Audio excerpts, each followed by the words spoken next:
Бәріңізге ассалаумағалейкум. Сіздермен бірге Қазақстан тарих арнасы. Бүгін біздер ұлт азаттық көтерілісінің басшысы әрі батыр Исатай Тайманұлының қалай қаза тапқаны туралы айтатын боламыз. Ал ендеше көп соза бермей видеомызды да бастаймыз. Халық батыры Исатай Тайманұлы 1791 жылы қазіргі Атырау облысы Тайсойған құмындағы Тайман Жалы деген жерде дүниеге келген. Кіші жүз байұлының Беріш руынан жоңғар шапқыншылығы кезінде атағы шыққан Ағатай батырдың ұрпағы. 1808 жылы Жабал бастаған Бегалы ауылы Бақсай бекінісі тұсынан жайықтан өтіп Бөкей ханның қарауына кіреді. Хан орысша сауатты, саясаттан хабары бар, халық алдында беделді Жабалды Беріш ауылына старшина етіп қояды.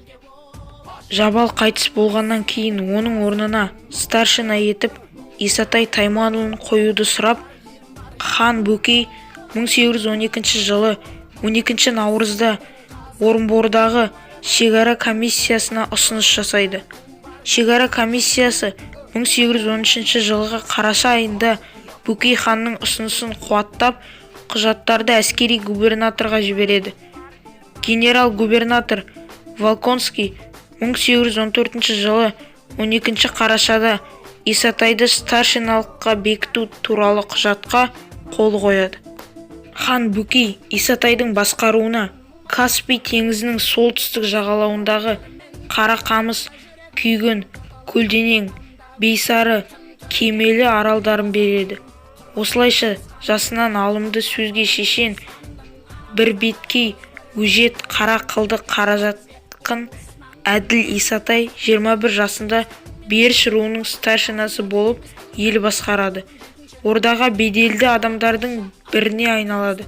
Хан тапсырмасымен ол Петербургке бара жатқан Бұхар елшісін сарайшықта қарсы алып, Астраханьға дейін қасына ереді. Орынбор шекаралық комиссиясының бастығы генерал Генстің ішкі ордаға келген сапарында оның қасында болады.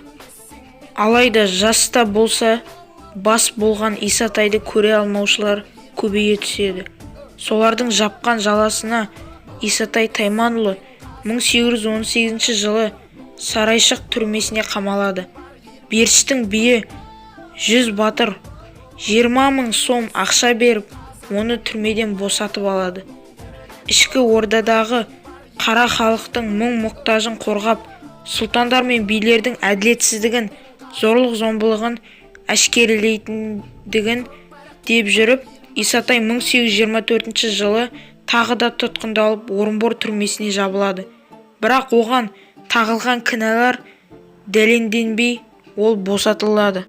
Баймағамбет сұлтан әдейілеп жіберген балта деген алдаушының сөзіне сеніп қалған аңғал Исатай батыр қасына 500 000 сарбазын алып, сұлтан Баймағамбет Айшуақовтың ауылын шаппақшы болып, негізгі қолдан бөлініп шығады.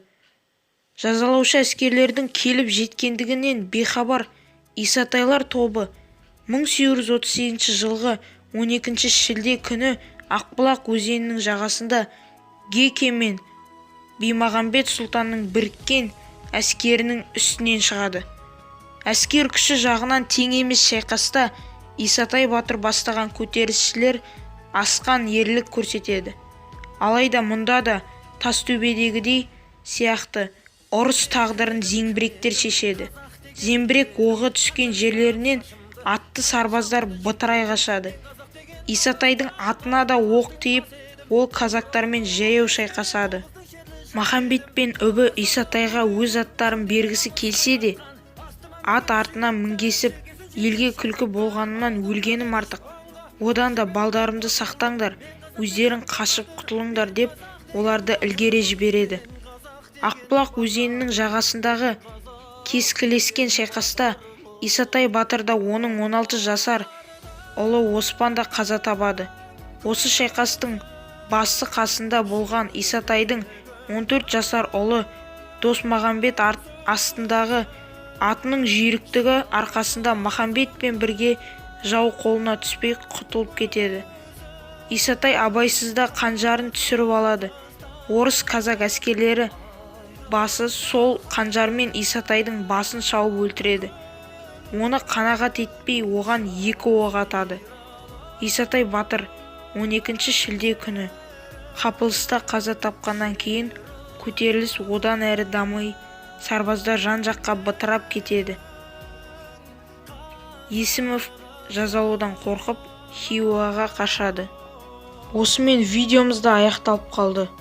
Исатай Тайманұлы туралы жақсы мәліметтер алды деген ойдамын. Сіздермен болған Қазақстан тарихы арнасы. Еліміз тыныш, жұртымыз аман болсын. Сау саламатта кездескенше сау болыңыздар.